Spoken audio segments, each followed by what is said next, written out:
Bismillahirrahmanirrahim. Assalamualaikum warahmatullahi wabarakatuh. Anak-anakku yang saya cintai dan saya banggakan, kita akan lanjutkan pembahasan soal-soal larutan elektrolit dan larutan non-elektrolit. Setelah bagian 1 dan bagian 2, sekarang lanjutkan ke bagian ketiga. Oke. Ini soalnya. Lampu alat penguji elektrolit tidak menyala ketika elektrodanya dicelupkan ke dalam larutan asam cuka. Tetapi pada elektroda tetap terbentuk gelembung gas. Nah ini. Jadi tidak menyala ketika elektroda dicelupkan ke dalam larutan asam cuka, tetapi pada elektrodanya tetap terbentuk gelembung gas. Apa artinya? Ini elektrolit tetap ya, tetapi elektrolit lemah ya. Jadi jumlah ionnya sedikit. Itu. Oke, penjelasan untuk keadaan ini adalah cuka bukan elektrolit. Tidak ya, jawabannya ini elektrolit tetap ya. Cuka itu elektrolit. Tetapi elektrolit lemah. Terus B, sedikit sekali cuka yang terionisasi. Nah, ini benar, ini yang B. Cuka merupakan elektrolit kuat, bukan elektrolit lemah. Alat penguji rusak, tidak. Gas yang terbentuk adalah cuka yang menguap, bukan. Jadi jawabannya adalah yang B ini. Jadi elektrolit lemah ini. Tidak menyala itu menunjukkan elektrolit lemah dan jumlah ion yang terionisasi sedikit. Jadi jawabannya yang B. Oke. Lanjut. Berikut hasil percobaan. Ada percobaan 5 ini. CaCl2 menyala terang, banyak gas. Itu berarti apa ini? Oh ya, ini yang ditanyakan dulu. Dari data yang termasuk elektrolit kuat adalah, yang mana itu ya? Oke, yang elektrolit kuat itu yang menyala terang dan banyak gas ya. Ini elektrolit kuat yang nomor 1. Nomor 2, redup sedikit gas, berarti elektrolit lemah. Padam tidak ada gas, ini berarti non-elektrolit. Nyala terang banyak gas, ini elektrolit kuat. Padam sedikit gas, ini elektrolit lemah. Jadi yang kuat adalah CaCl2 sama NaOH ya. Nomor 1 sama nomor 4. CaCl2 dan NaOH. Oke, jawabannya yang A. Nomor berikutnya. Perhatikan pernyataan berikut. Merupakan larutan elektrolit. Dapat menghantarkan arus listrik. Uji hantarnya ada sedikit gelembung gas. Sedikit gelembung gas itu kata kuncinya ini. Ya, larutan elektrolit menghantarkan arus listrik, berarti elektrolit tapi lemah ya. Uji daya hantar listriknya sedikit gelembung gasnya, jadi elektrolit lemah. Dari pernyataan di atas, zat tersebut dapat dikelompokkan dalam senyawa ion, bukan. Elektrolit kuat, bukan. Elektrolit lemah ini ya. Non-elektrolit bukan, karena masih ada gelembung gas. Senyawa kovalen belum tentu. Ya, yang paling tepat adalah yang elektrolit lemah. Ini. Yang C, ini elektrolit, nah ini elektrolit lemah. Yang C ini jawabannya. Oke. Nomor berikutnya. Larutan elektrolit dari senyawa kovalen polar adalah kovalen polar. Ya, kita lihat yang A. KCl ini bukan senyawa kovalen, ini senyawa ion karena ada logam sama non logam. K itu logam, Cl bukan logam. Nah, ini elektrolit dan ini senyawa ion, ya.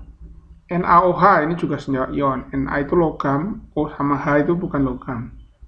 Ini senyawa ion dan elektrolit. KOH sama K itu logam, kalium. O dan H bukan logam. Ini senyawa ion, tapi elektrolit juga. H2SO4. Nah, ini senyawa kovalen. Kovalen dan polar karena tidak simetri ini. Tapi yang jelas ini kovalen. Satu-satunya yang kovalen yang D ini. Sebab yang E, Ba itu barium, itu logam. O sama H bukan logam, berarti ini senyawa ion. Kalau H2SO4 ini kovalen, ya, kemudian kovalen polar. Dan ini elektrolit karena bisa menghasilkan H+ sama SO4 2-. Kation H+ sama SO4 2-. Kalau ini elektrolit dan senyawa ion. Jadi yang kovalen polar adalah yang D. Oke. Soal berikutnya, HCl cair tidak dapat menghantarkan listrik. Ya, HCl cair itu tidak dapat menghantarkan arus listrik. Kalau tidak dapat menghantarkan arus listrik berarti kemungkinannya adalah tidak ada ionnya. Andai kata ada ionnya, tidak dapat bergerak bebas. Itu yang membuat tidak dapat menghantarkan arus listrik. Sedangkan larutan HCl dapat menghantarkan listrik. Nah, kalau larutan HCl dapat menghantarkan listrik itu berarti terbentuk ion dan ionnya bebas bergerak. Karena syaratnya 2 itu. Ya, jadi HCl cair itu tidak dapat menghantarkan listrik, tapi larutan HCl dapat menghantarkan listrik. Oke. Kita cari pilihannya. Air dapat menyebabkan perubahan pada kekuatan arus listrik? Tidak. Arus listrik akan mengalir jika ada air sebagai mediumnya. Tidak, ya, tidak tepat. HCl cair berikatan kovalen, sedangkan HCl merupakan senyawa yang berikatan ion. Tidak, HCl itu berikatan kovalen. Ini kovalen polar, ini kovalen polar. Jadi tidak tepat yang C ini. HCl cair tidak terionisasi. Iya, kalau tidak terionisasi masuk akal karena tidak dapat menghantarkan listrik, ya kan? Tetapi jika dilarutkan ke dalam air akan terionisasi. Nah, ya, jadi ini lebih cocok yang D. Kemudian kalau yang E, adanya air mengubah HCl yang semula berikatan ion berubah menjadi ikatan kovalen. Ya, tidaklah. Tidak mungkin terjadi perubahan seperti itu. Ya, jadi pada HCl ini, pada HCl liquid, L itu liquid itu cair, ya, tidak membentuk ion, ya, otomatis tidak dapat menghantarkan arus listrik. Sedangkan pada HCl larutan, Aq itu larutan, aqueous, terbentuk ion dan bebas bergerak. Jadi, oh ya, mungkin perlu dijelaskan nih tanda di belakang ini, ya. S, kadang-kadang ada dalam kurung S itu maksudnya solid, ya, bahasa Indonesianya padat. Kalau L itu liquid, ya, liquid itu cair, ya. Kalau Aq itu aqueous, itu artinya larutan. Sedangkan G gas, ya, gas atau uap. Ya, misalnya H2O G itu maksudnya uap air, ya. G itu gas air, uap air, ya. H2O tapi S, solid, itu berarti es batu, air tapi berwujud padat. Kemudian NaCl, S solid padat, berarti garam tapi padat, ya. Beda lagi dengan ini, NaCl L liquid, ini garam cair, tidak ada airnya. Garam tapi berwujud cair, itu garam cair kalau liquid. Nah, kalau NaCl Aq itu artinya larutan garam. Garam dalam air, ya. Garam dimasukkan air, diaduk, itu ini yang ini. Larutan garam. Oke. Kembali ke sini, jadi jawabannya yang D, ya. Jadi HCl cair itu tidak terionisasi. Kalau dilarutkan baru terjadi ionisasi pada HCl. Oke. Lanjut.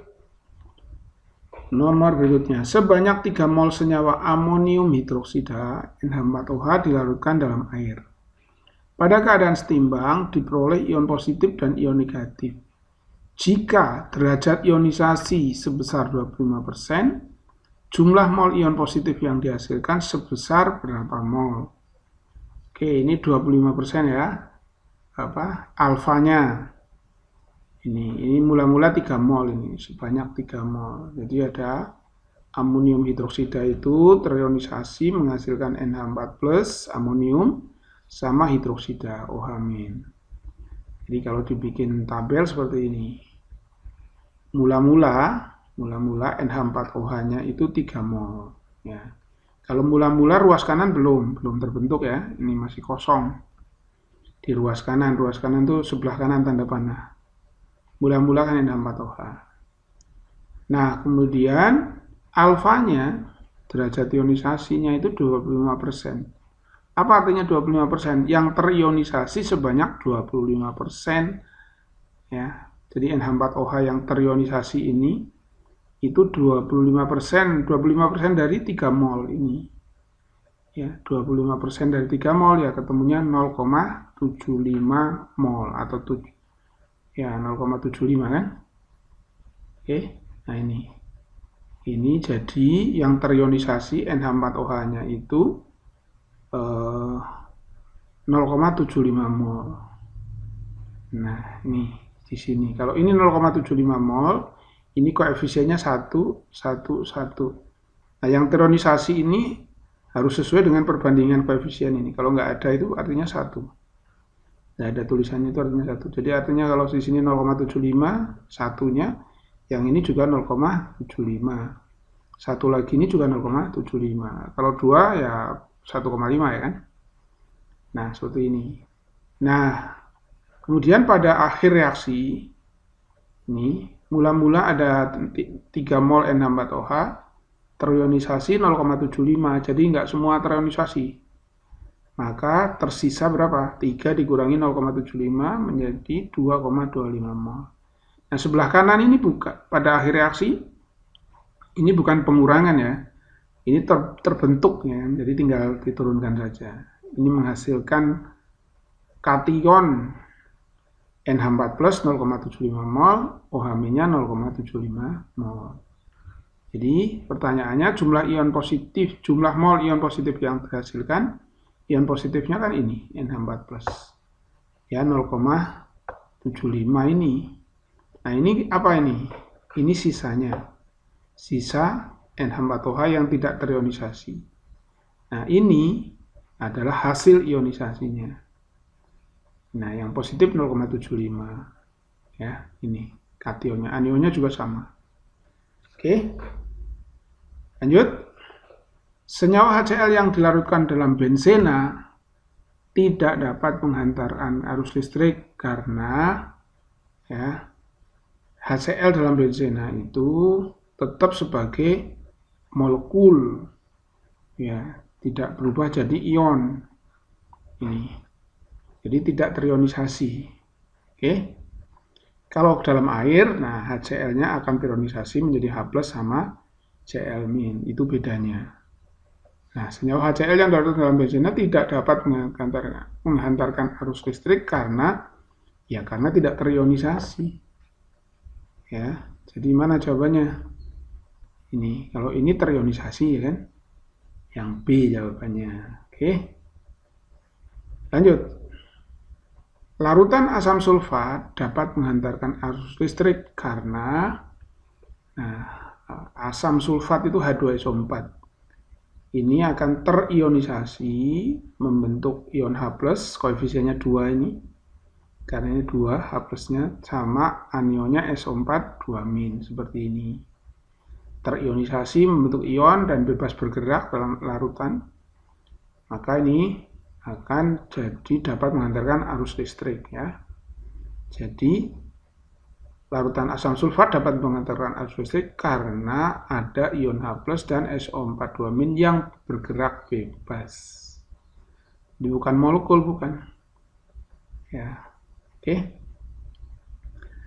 Demikian, mudah-mudahan bermanfaat. Kita akan lanjutkan lagi pembahasannya di bagian selanjutnya. Assalamualaikum warahmatullahi wabarakatuh.